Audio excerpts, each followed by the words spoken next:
The following is a local resident producers program. The program content is the sole responsibility of the producer and does not necessarily reflect the views or policies of CATV2, Oshkosh Community Access Television, the City of Oshkosh, the Oshkosh Cable Television Advisory Commission, or Time Warner Cable.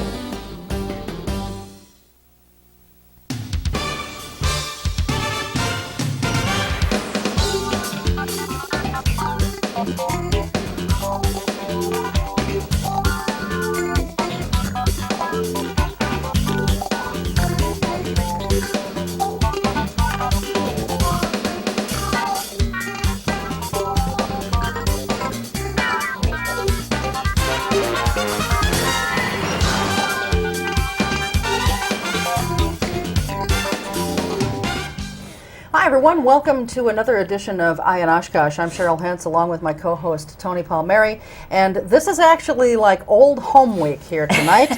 Our guests are very familiar faces to both us and you. To my right, rather my left, is former mayor and my former co-host Melanie Bloechl, and to her left is Paul Esslinger from the Oshkosh Common Council. Thanks guys for being here. You're Thanks welcome. for having us. Kind of a loaded panel this evening. It is a loaded panel. We got lots to talk about. We're going to be talking about city issues tonight, and it's sort of going to be kind of a cross between city issues and another viewpoint. You'll be getting a lot of different viewpoints tonight. The first viewpoint you're going to be getting is about these little yellow sheets of paper that if you're a homeowner in the city of Oshkosh, by the time you see this show, you will have received yours. It's the notice of assessment. It's not a tax bill. It'll be reflected on your tax bill at some point in one way or another, I'm sure, but we all own homes in the city and we all got ours. We brought our report cards with us this evening.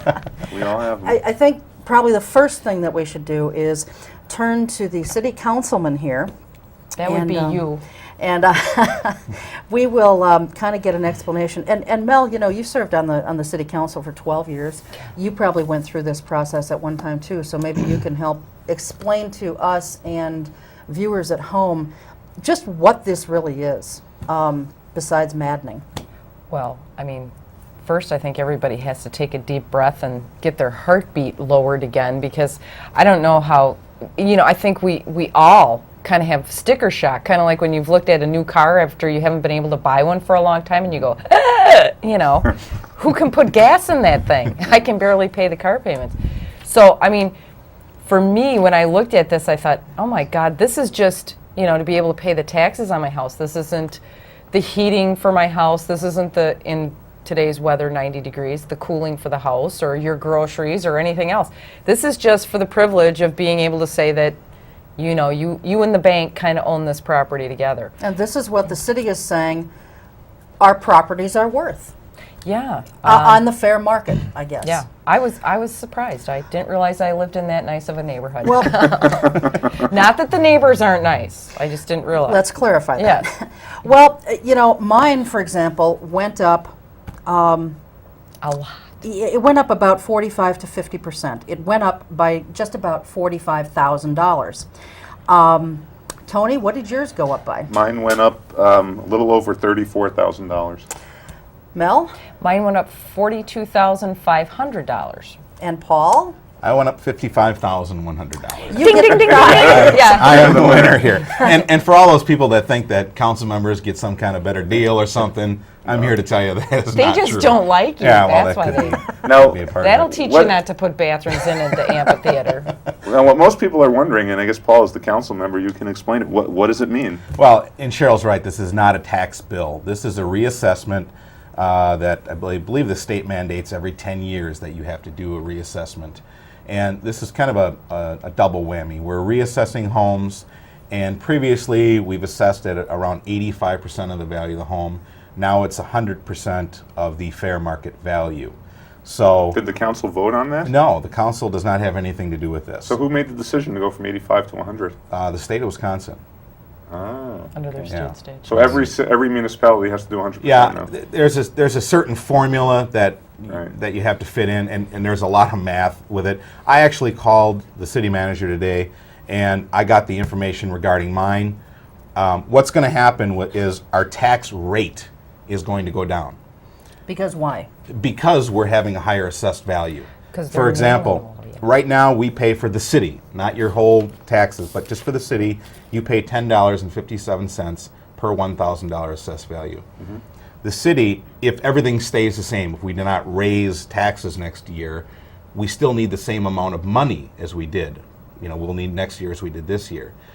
So what that means is, if your assessment goes up, your tax rate will have to go down then. I mean, if you stayed at the same tax rate and you increase these assessments, you'd have so much money you wouldn't know what to do with it. Well, that's providing that you do need only the same amount of That's money right. to operate as you did Right. the previous year. But which that will go up. I mean, I was just going to say, with the state cutbacks, with your capital improvements programs rolling in onto the new tax rolls, Including Riverside Park. all of the improvements that were done, and really I think that's one of the things that people really don't understand is some of these major improvements that we see last year and finishing in this year, in the beginning of this year, will at one point or another cross over into your property tax bill.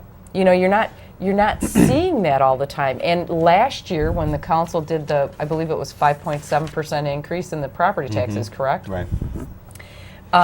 That was not realized in some of these big projects that were being done. Right. So the presumption is that if you only have to use the same amount of money for operations that you did last year, we may be fortunate enough to bring that rate down a little bit lower than what we had last year. However, I do see a pattern on your council of people who like to spend money and really have not taken these kinds of things into consideration, that this is going to be, it's going to flip over onto the property taxes. And this is when those kinds of thought patterns, let's spend now, think about it later, that's when those kinds of things come to fruition.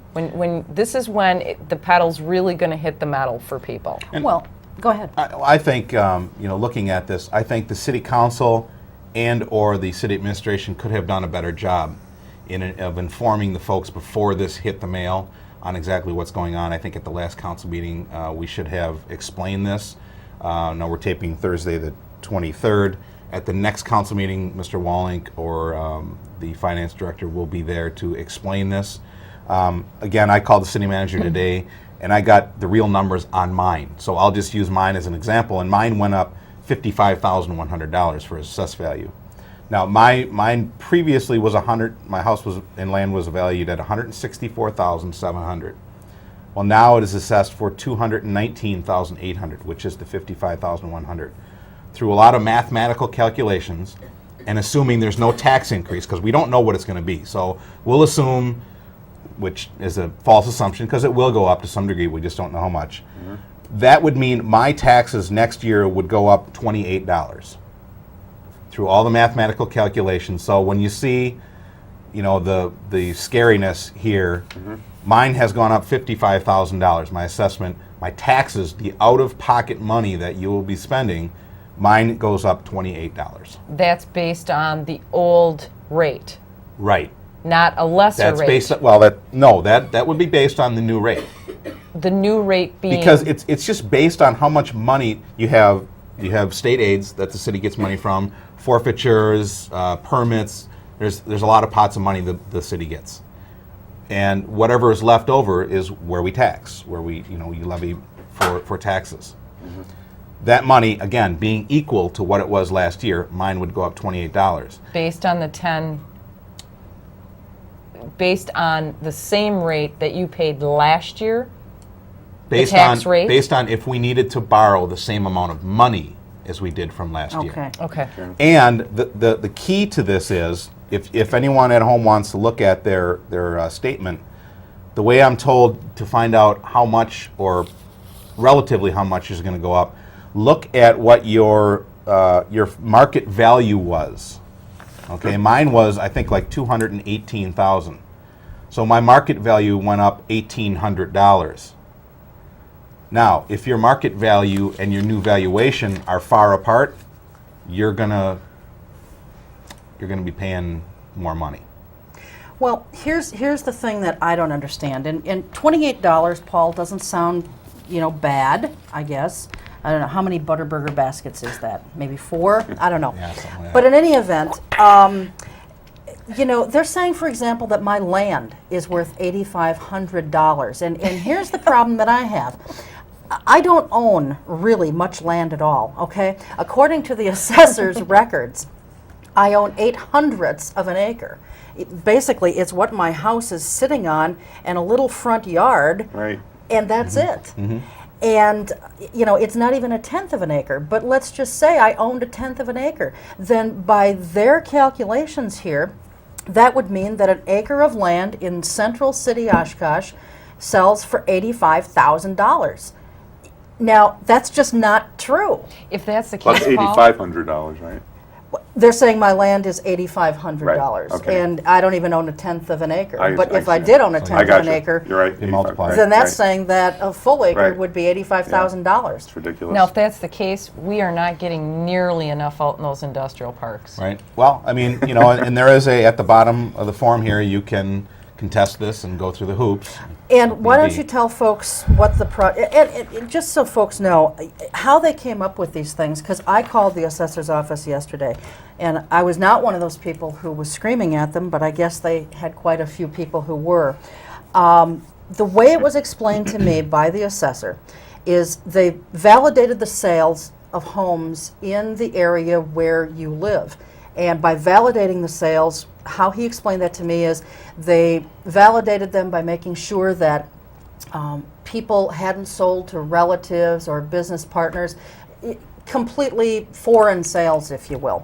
And then that was put into a database, and that's what was used. And then they calculated they figured age, size of the home, the style, the different kinds of amenities that you have if you have a fireplace or a deck or a hot tub, what have you. They figured all that in, and then that's how they came up with these numbers. And I was told by him that he thinks it's an absolutely marvelous tool for revaluation. Well, here's the part that I have always had a problem with, and tell me if this seems to make sense to anybody besides me. One of the things that I have a problem with is, let's say we had quite a few storms in the last couple of years between hail and water and so forth. And there was an awful lot of people throughout the city of Oshkosh that saw damage to their roofs and sidings and windows and so forth. So people go out and they get the building permits so that they can replace some of this damaged siding and roofs and so forth. Well, here's the part that gets me about government. You go and you get a building permit, and they determine what they think the value of that improvement or repair is going to be, and you pay a fee to the building inspector to get this permit to actually do the work. Okay. Then come this time of year, they go back through those permits and they go, oh, you made all these improvements to your house. Right. Now, I find it difficult to believe that anyone who's conscientious enough with their home, that if you got bashed in siding or your roof's caving in because you've had a storm, that you should be penalized for that via property taxes, as though that's viewed as an improvement rather than structural Restoring it maintenance. back to You're just pre-storm bringing it status. back up to what it should have been Yeah. had it not been this unfortunate set of circumstances. But not only are you taking out permits and having to pay a fee for doing that, but then you're also getting taxed as though it's been an improvement to the property. Well, And it's maintenance. one of the things I saw on one of the websites someone posted, and I couldn't agree with this person more, why we tax someone based on their home is just, I don't get that at all. Because, if you have an older home and you want to fix it up, it's a disincentive Right. to fix up your Absolutely. home Right. because this is what you've got coming. I think there's got to be some better way, some type of get rid of property taxes. And, a lot of folks who are senior citizens who are on fixed incomes, can you imagine if they no longer had property taxes? We wouldn't be taxing them Right. out of their homes. Think of the folks that live in the city that do not have property taxes, that we are not getting any taxes from them at all. The problem is corruption in state capitals. I mean, Madison is probably worse than anywhere else in the country right now. Middle-class taxpayers don't have strong lobbying Yeah. power. That's We really don't what it have boils the down to. energy. We're working 2 and 3 jobs to pay the damn bills. Who's got the energy to lobby Madison to Yeah. have fair But I representation? mean, don't you agree that's really what the problem Yes. is? Yeah. They Absolutely. could fix that problem. It There is are- a state mandated that Yeah, we, I mean, there are states that have given some breaks for average taxpayers when they make improvements to their home so that their property taxes don't skyrocket as a result. We haven't done that here in Wisconsin. Well, no, but here's the other part of this that I still don't quite understand. If you take away the, 4,000 some odd dollars here, or whatever it works out to be, for the land, if you take away that ridiculous figure that they're saying my land is worth, basically they're saying that I made $40,000 worth of improvements Right. during the course of the last 10 years. That simply isn't true at all. And I understand that, and that's what it says. It says improvements here. It doesn't say, this is just what the value of your land is, because it's just Based on market, increased. yeah. But, they're saying $40,000 worth of improvements. There's no way. But you had an interesting story that you shared with me yesterday about a bathroom in your home, and we had a good chuckle about that, because your bathroom in your home, probably is worth about what the bathrooms are down at the amphitheater. Well, certainly percentage-wise, talking about putting yourself on the golden commode, it's kind of like when I had the deck put on the back of the house. It was the most expensive deck, because I think we put the deck on just prior to the last assessment. And when they came out and they said, "Oh, really nice deck," and when I got the bill, because I'm sorry, I look at this as a bill. I know it's not the tax bill, but what's looming large. Oh, sure. You know that there's going to be dollar signs attached to that, market-driven rate.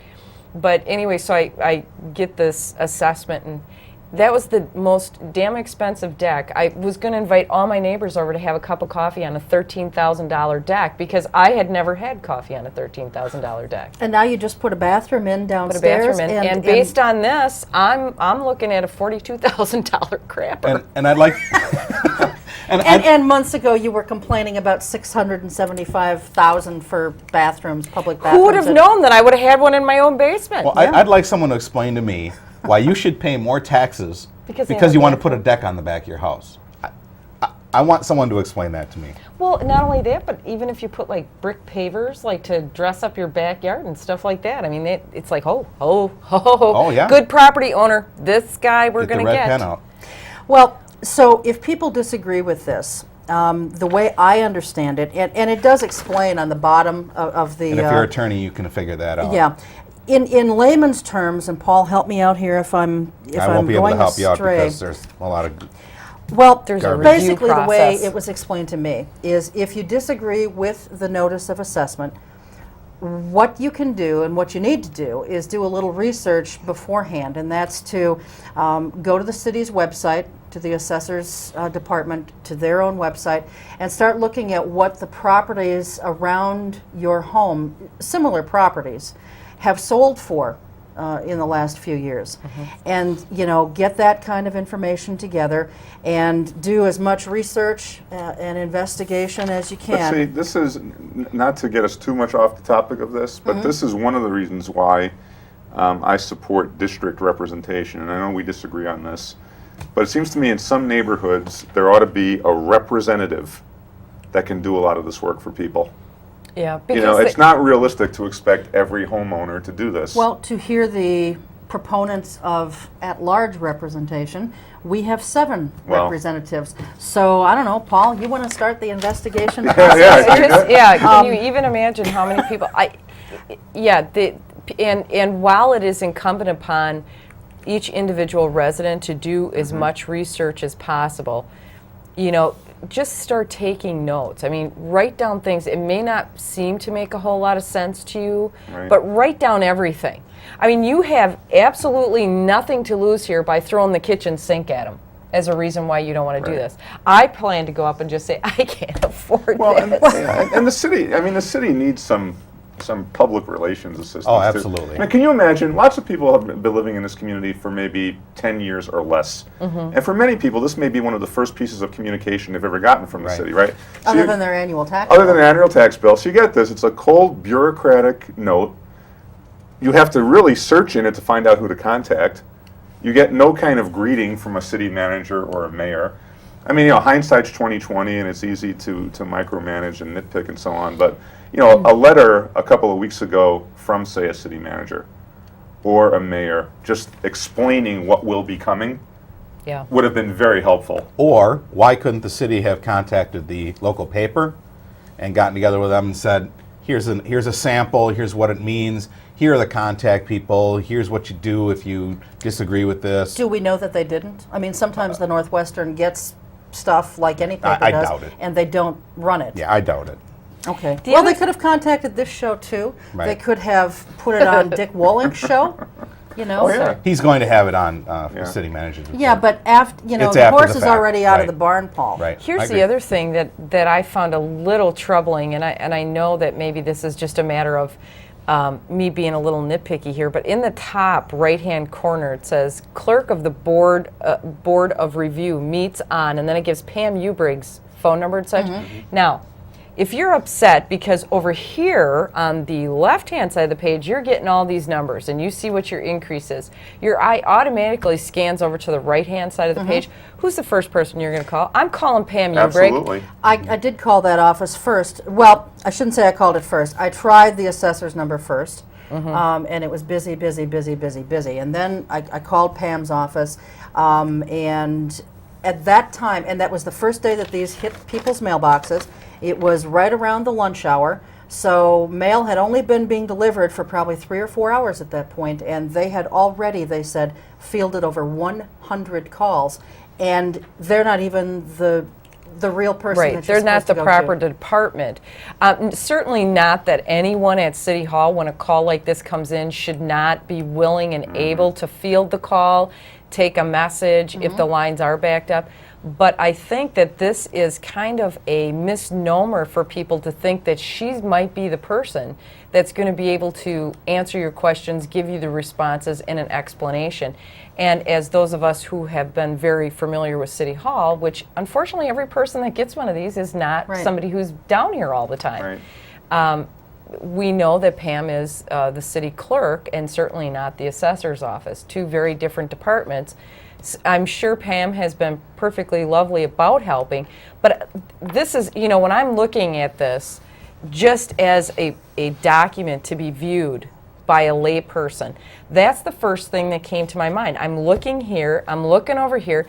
It's not the assessor's phone number and such that's at the top of the page, but it's Pam's. Right. And I think that that's kind of backwards, and if I were going to make suggestions for improvements, these numbers would be different, and these numbers would be different. And how much will we charge for those improvements? Nada. Now it says, Paul, open book date from June 20th until July 22nd. What does that mean? I believe that's the time when you can come in and make a complaint. Yeah, let me go review back the to information what from your neighbors. what I had started saying before. You gather up this information, and then you call the assessor's office and you schedule a time during these dates from June 20th through July 22nd to go in, present your case, basically. They have the power right there, if you make a compelling enough case, to alter your notice of assessment. If they don't agree with your argument, then you have to, as I understand it, Board go of before the Board of Well, Review. how would someone make a case other than getting an independent assessment done? And that's going to cost money. And Few then $100s. few $100s, and you have a 50-50 chance, I would guess. So Well, so if you lose Well, I the think appeal, an example like Cheryl's example, where it seems pretty blatant that this is. Well? I mean, I guess that's the best that you can do, because they're saying that they've gone out and they've done these comparisons and they've done their due diligence. All you can do is go in there, and that's why I said you have nothing to lose and everything to gain by it. But here's another issue that I have. When you can go to these open dates and you make the appointments can only be made from 8:30 in the morning till 4. Now, again, being the working community that we have been fortunate enough to be up until so many recently. Although some aren't are working. out of work now. They Well, can make we the- may have a lot more people that can make those times than before, but here is a golden opportunity for us to show that the sticker shock and, quite frankly, the lack of PR building up to this, we could throw in a couple of evening hours, even if it was from 6 to 7 or 6 to 8 on two nights of that, so that people that are working swing shifts or, southern swings and they're trying to do back-to-backs. I think that's an excellent idea.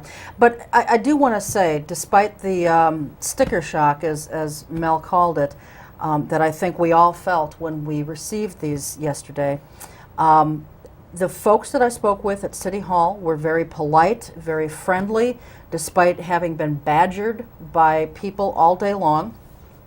And they really tried to be helpful. I did find them to be friendly. I think the PR leading up to this absolutely was deplorable. Yep.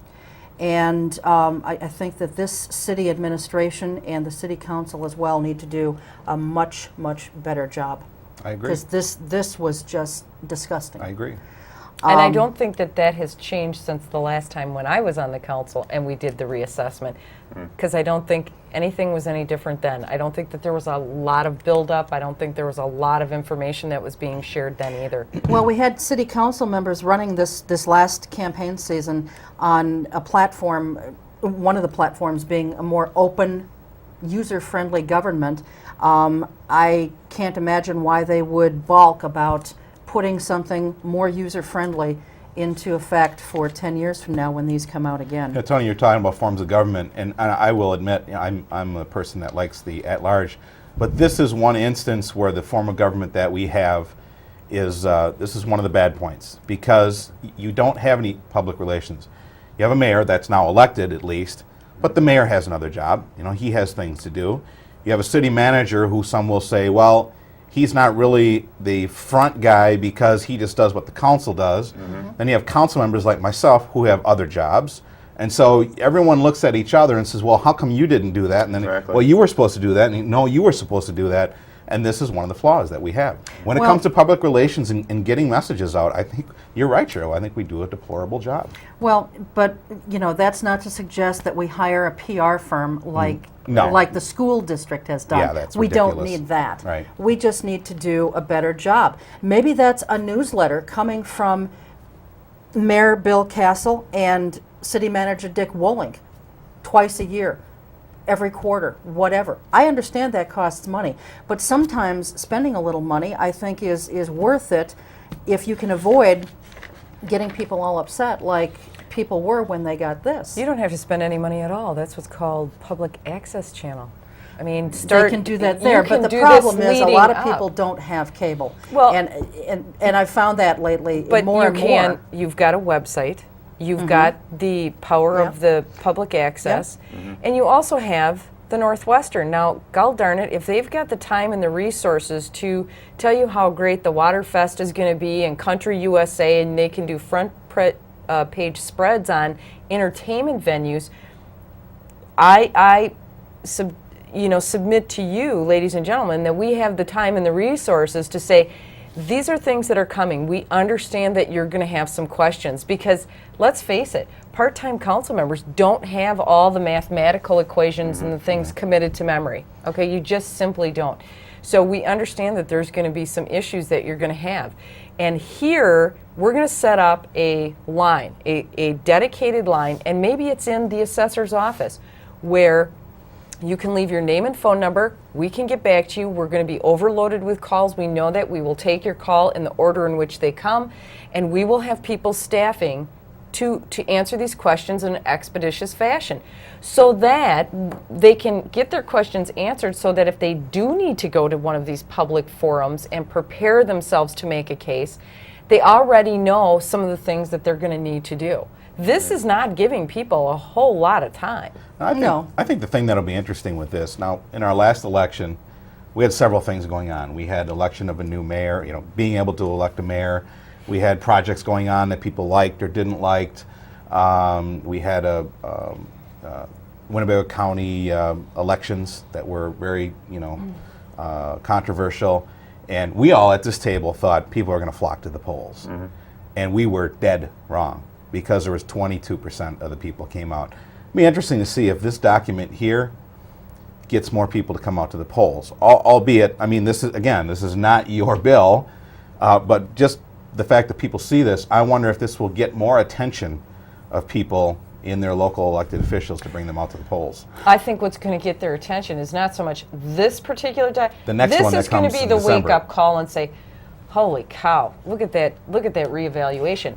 The one that's going to get their attention is, what are you guys going to do with Well, that tax rate that brings these but- numbers into play? But be careful, ladies and gentlemen, because I'm here to tell you what's going to happen in November when the council, the school board, and the county passes their budget. They're going to say, taxes are going to go up. The amount of money you're going to pay is going to go up. But they're going to say to you, we lowered your tax rate. Doesn't that sound great? So you get these slick politicians that will say, well, you can't blame us. We actually lowered your tax rate. Isn't that a good thing? But they don't tell you on the back end, your you assessment. increase the amount of money that you paid. Yeah. Make a speculation here for me, Paul and Melanie. Now that we That's all have we're good at, really. now that we have values, property values in the city that are, at 100% and worth so much more than what they were prior to getting these the other day, do you think that we will see city council members saying, we can spend more because look how much more property values are in this community? Do you see that as a possibility? Well, with the makeup of the council that you presently have, would that shock me? Me personally, not at all, because I don't think when you have a lot of freshman council members, and I can say this because I have been a freshman council member, and the things that are running through your mind, this kind of document is it's a big learning curve to figure out budget, capital improvements programs, and then having a reevaluation done all within your first term. That is an awful lot to chew on for anyone. And then to have the makeup of your council be really, really green freshmen. They have not served really in any other capacity in city government, with the exception of maybe a board here and there that really has nothing to do with any of this stuff. That would not surprise me. I would caution them, sincerely caution them, that before jumping from the frying pan into the fire, they need to remember that there is also a state budget that is looming and coming right on their heels. And looks to be a disaster already. And while it passed the assembly, the state still, the Senate still has not passed that, and there is a huge, this clashing of heads and where the money should be spent, and rightfully so, quite frankly. But I will caution them, when you have a biennium budget that's on the heels of your very first city operational budget, with a reevaluation as your backdrop, you're going to paint yourself into a financial corner that you will not be able to get out of unless you plan on borrowing against the general fund again. And I caution them to stop doing that practice too, because Mark Harris and Frank Tower and some of your other council members thought that was a very responsible way to go about doing budgets. Borrowing 600 and some thousand for the bathrooms. Correct. And they thought that was a responsible way to do it. I could not disagree with them more, and I think that they need to be very, very careful on how they do this, because the economic stability of this community is on a fault line. We have lost huge employers. If the whole tax base is going to be built on TIF districts, which we know do not see fruition for 20 to 22 years, your fault line is now shifted into the negative again. You don't have an employee base or an employer base, all right? Most of your tax development is occurring in huge bloated TIFs. And your retail or your commercial is now built on box stores that are from outside the state of Wisconsin and usually going to Georgia, or Kansas, or Arkansas. These are Which very. one would that be, Tony? Yeah, I mean, these are very dangerous fault lines, because even if, let's use Walmart just as an example. Walmart builds this huge box store.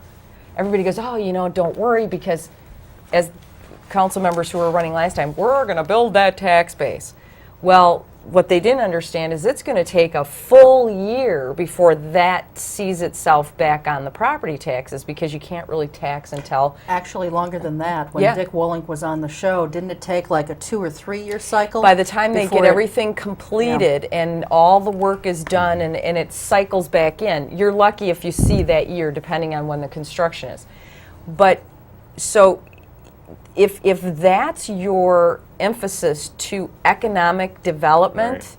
you're screwed. I mean, and that's the problem that I have. And Tony and I were kind of joking about this before. I said, well, you heard council members who were running saying, we need to build the tax base. Right. We just didn't realize as singular citizens that it was going to be our tax base that we're going to build the city on. Just stick on the bathrooms for a second. Sure, absolutely. Paul, you voted against the $600,000 bathrooms, right? Yeah. And at the grand, a lot of people don't know this. I mean, people who monitor the websites know this, but at the grand opening of the Leach Amphitheater, people who have too much time on their hands or need to get a life Or drink too much. or drink too much, actually were handed, and these are a little larger than the ones that were handed Yeah. out, right? Yeah.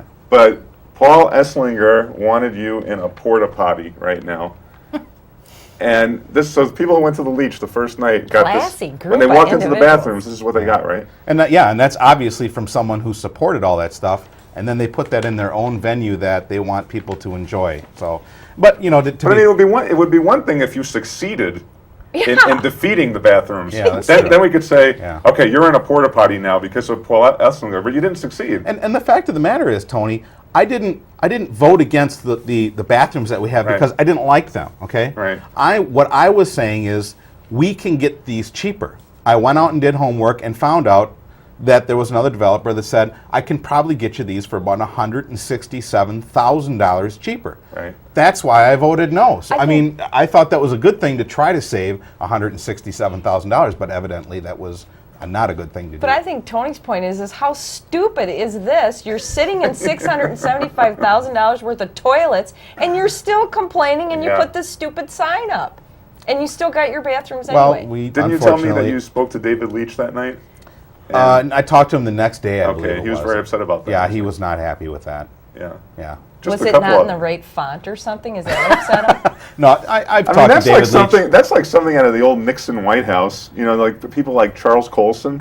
That's what they used to do. They used to Yeah. go around and just make harassing signs for people.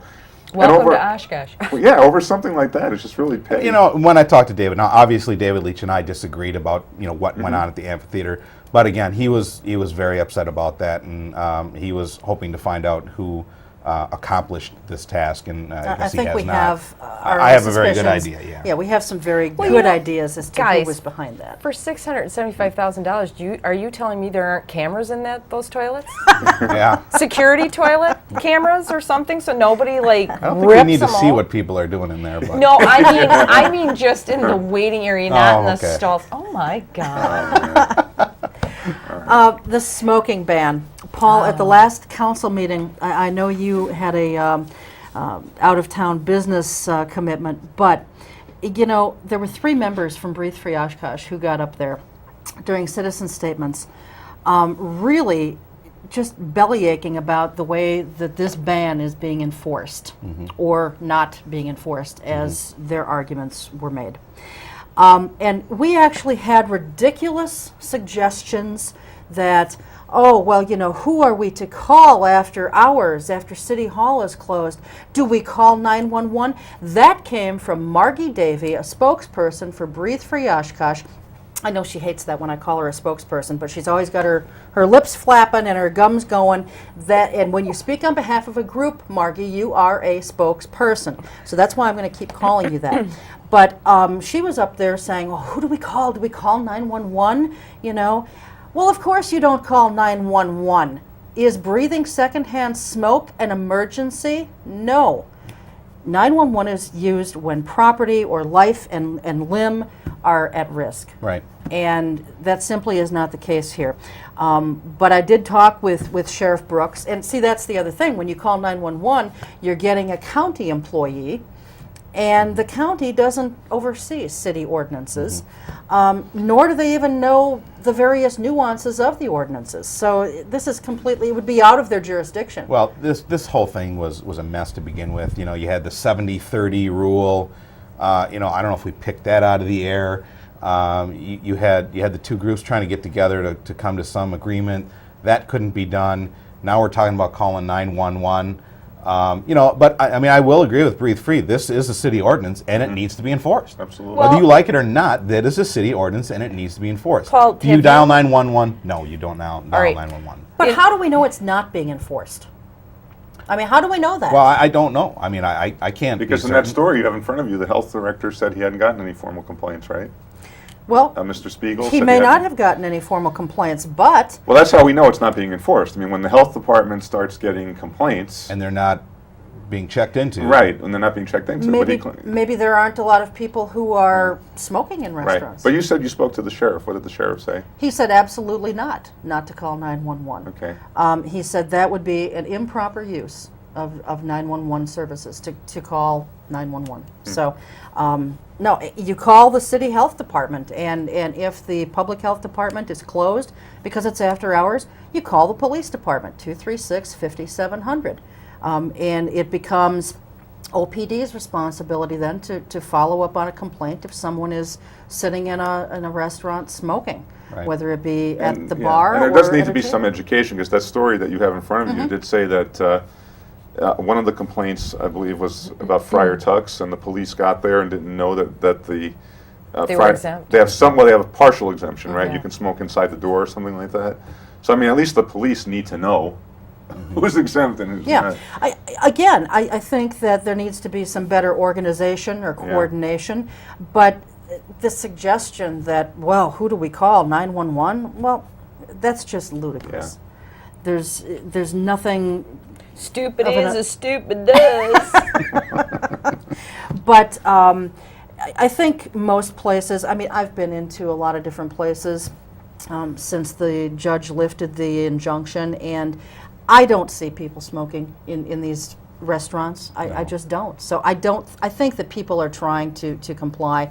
Now, I will say that Kathy Propp made a statement to the council where she addressed a concern that evidently a hotel was given an exemption as being a private club. And if that's the case, you know, certainly in their restaurant and bar area, it's not a private club. But, you know, where I do take a little exception with her comment was she said that there's no exemption provided for private clubs in the ordinance. Well, if you look at the ordinance, private clubs are exempted because they don't meet the definitions of public facilities. I mean, Right. they can't serve any transients or the general public, but if they don't, then, you know, they're a private club. Right. Sounds like the education needs to go all the way around the table. Well, again, I think that the city is, you know, I know that they did this when the ban was first approved, but they probably should have, in all, you know, deference to Breathe Free Oshkosh, the city probably should have done another story in the Northwestern or some other kind of PR, you know, campaign to get the word out. Again, it comes down to poor communication. Yeah, I agree. Melanie, we haven't had you on since the elections. Yeah, And lucky you guys. Yeah, you. You were a solid supporter of the so-called cobblestoner candidates, Paul for mayor, Queen of cobblestoners, baby. Cheryl, Joe Youngworth. Yeah. The cobblestoner candidates didn't Mike win. Domke, Brian yep. Peschel. Brian Peschel. And whatnot. So what's your interpretation of what happened in the elections? Well, you know, that's a really difficult thing to try to, you know, to try to figure out what it is that people are thinking when they go to those polls. And if you had a better gauge of who was actually going, you might be able to make better assessments as to what actually took place. I'm always shocked and disappointed by the numbers of voters that participate in the city of Oshkosh. I have been a townie my entire life here in Oshkosh, my family as well, and my grandparents as well. So I always believe that we come from this huge fighting stock, you know, that no matter how hard they hit us, we'll always come back fighting. They're never going to knock us down. Every single time that these poll numbers come in the 10 and even 20%, I feel like they kicked our teeth in and we're laying at the curb and we're too wimpy to get up and fight back. Or we're too stupid to get up and fight back, because that is the only way that you can make tangible, viable changes in a community. And if you're going to sit on your big fat rump and whine about it, and then come voting time, oh, I have to go all the way to the poll. Come on. You know, if people like Paul and Cheryl and Mike Domke and all these people can take the time to run and do the kind of work, and I couldn't believe the number of forums that these people were at talking. These people got to come together and make bigger forums and have more, you know, open forums instead of each little group having their own talking session. That was ridiculous. I had been burnt out a long time ago. But I think that the people that I did not support, Pro Oshkosh or Oshkosh or whatever the hell the name of the group was, We Number One, those groups were very successful in putting together a propaganda campaign that anyone that questioned the authority of the administration or questioned the direction that the city was moving without real leadership, it was just kind of one of the administrators, and we'll use Jackson Kinney as an example, is literally leading an entire community. He's not elected. He's a hired gun, and literally is driving the community in a certain direction with little to no input from the general public. A city council that's part-time at best, and really has no care in the world about what this means budgetarily, economically, what have you. It's just, this is what I think is a good thing. I thought that the opposition, my personal opposition, like I said, the Oshkosh group, was very successful in putting forth that campaign that if you dared to question, you were somehow this very negative, anti-progressive, anti-Oshkosh person. And I think that when the candidates themselves fell into feeling like they had to apologize for asking these questions, it made that argument stronger. I personally was infuriated to think that people who, quite frankly, a lot of these people that were running these Oshkosh groups don't even live here, okay? They don't pay taxes to the city of Oshkosh, and they have the unmitigated gall to say, now, hey, listen, Paul, Cheryl, you're kind of a pain in our rear end. Will you stop asking about the Five Rivers project? Will you stop asking about the amphitheater? Will you stop asking about property taxes? Growth is a wonderful thing. Who doesn't want to see healthy growth? Economic stimuli, jobs. Who does not want that? It is how it's going to be done. Is it going to be well thought out, well planned, or is it going to be what we've historically seen as kind of a hodgepodge, you know, kind of wild growth? Well, kind of like what's happening with Country USA now. We were at the county, which was annexed into the city for services. Now we're going to go way out on Rimple Road onto a 44-acre piece of property that was strictly agricultural, and we're going to build this monument to country music. Now, I don't have anything against country music, but that's all about sprawl. That's all about additional services being needed. Managing police flow, traffic lights, street improvements. These are all costs that if this piece of property comes fully into the city, you and I as taxpayers are going to share that. And that is not managed, planned growth. That's stupid. By the way, Paul, that location that Country USA is moving to probably, next year, I guess, is that partially in the city and partially in another township? So how is that going to work from a police enforcement standpoint? Are we going to have, I don't think that is it town of Nakaimai. Nakaimai? Yeah. Okay.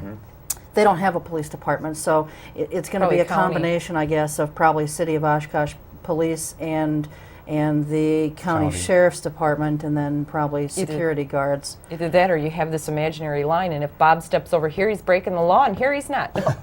Well, it's yet to Watch be me. determined. You know, Yeah. I'm sure that'll have to all be looked at. But don't ask any questions because you'll be negative if you do that. You might be. You might be. Well, thankfully that you did, though, Paul. And you know, I've said this to you personally, but I want to say this. When you took the kind of heat that you did about this whole riverfront property and the purchasing of it and the building of the amphitheater and the bathrooms, had you not pushed the envelope as far as you did and really put your personal self out there, your family. I mean, you opened yourself up to all kinds of ridicule because you wouldn't stop, you wouldn't go away.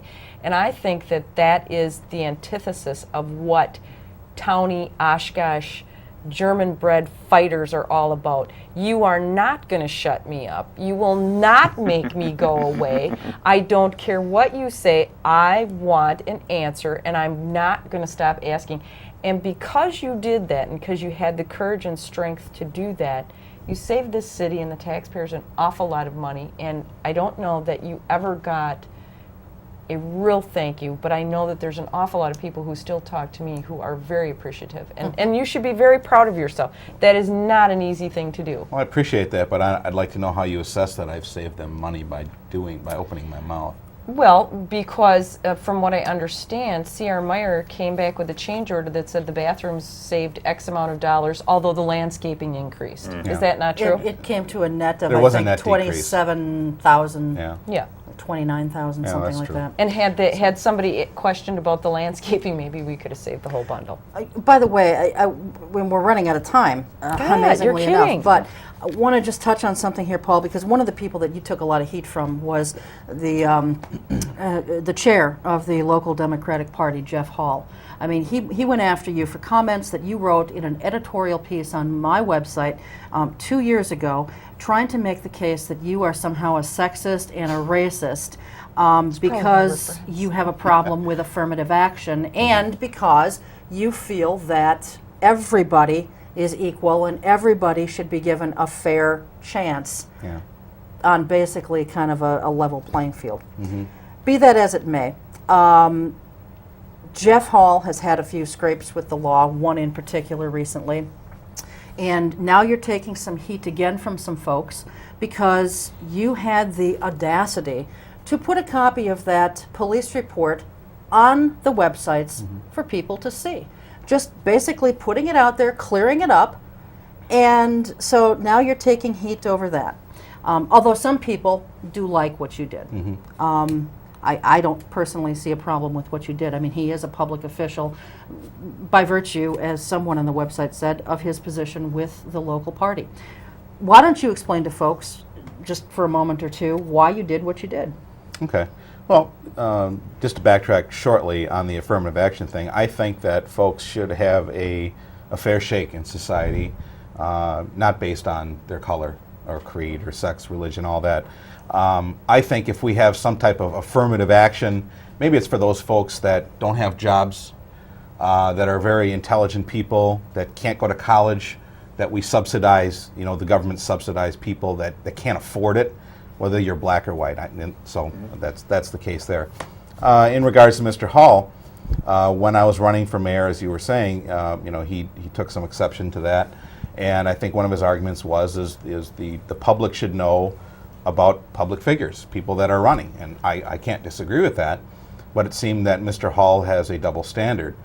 He's very quick to point out things that he feels are inappropriate with people, but he does not tend to show people who he is.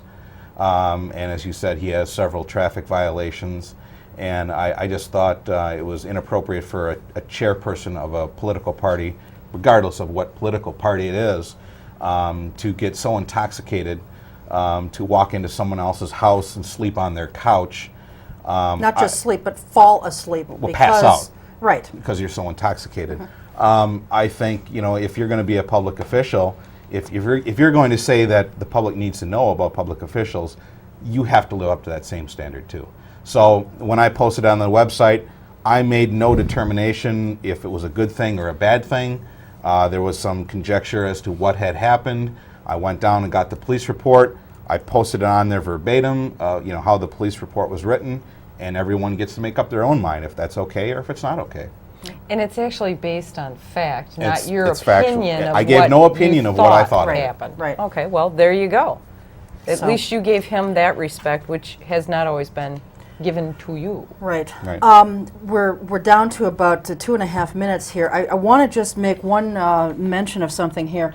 When I was at a ball game a few weeks back over at Spanbauer Field, somebody who works for the rec department and is an umpire asked me to look into this, and I did.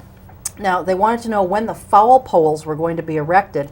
And according to Parks Director Tom Stefani, those foul poles will be erected this fall after the softball season, and the main reason that they're coming after the season is because it has to do with the right field, outfield fence. It's very high, and it's posed a slight foul pole installation challenge when compared to the other ball diamonds. So I've got more information on that. If you want to give me a call, I think you It has probably know nothing how to to do reach with me. like time dedicated to the elk exhibit. No, but this gentleman, I think, knows how to reach me. If he wants more information, he's welcome to get a hold of me. We're but too that, busy right now. Yeah. in a Scooping elk nutshell, poop.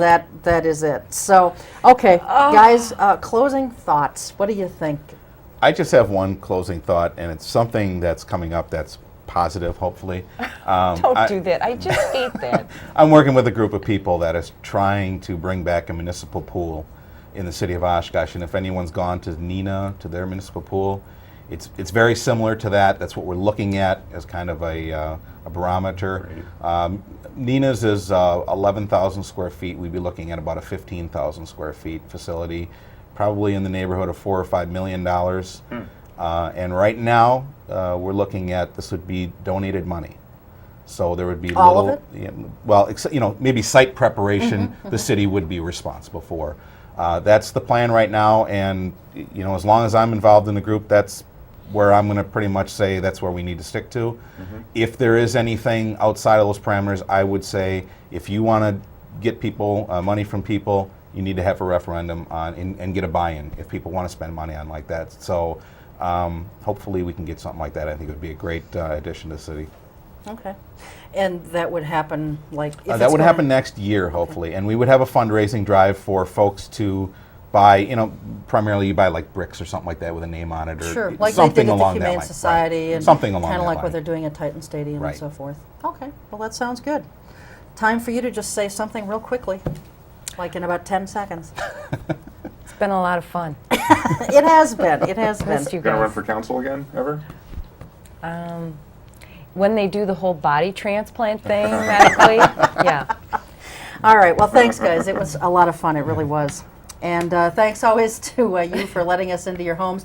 Tony, thank you. We'll see you next time. Until then, take good care and keep your eye on us. We've got our eye on Oshkosh.